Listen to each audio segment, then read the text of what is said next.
Boduppal municipal corporation పరిధిలోని Dwarakanagar colony వాసులు ధర్నాకు దిగారు. సుమారు 400 గజాల పార్కు స్థలాన్ని కొత్త నవీన్ అనే వ్యక్తి కబ్జా చేసేందుకు యత్నిస్తున్నారంటూ కాలనీ వాసులు ఆందోళన చేపట్టారు.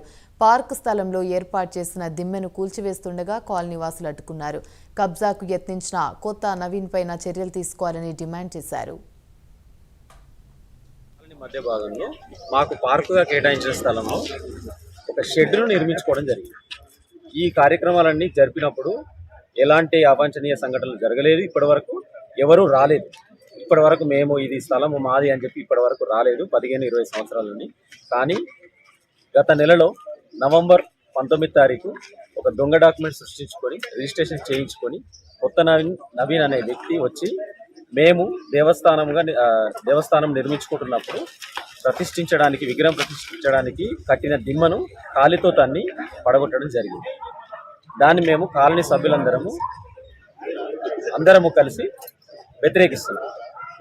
దీనిపైన బోడుప్పల్ మున్సిపాలిటీ మేయర్ గారు, కమిషనర్ రామలింగం గారు దయచేసి తగు చర్యలు తీసుకోవాల్సిందిగా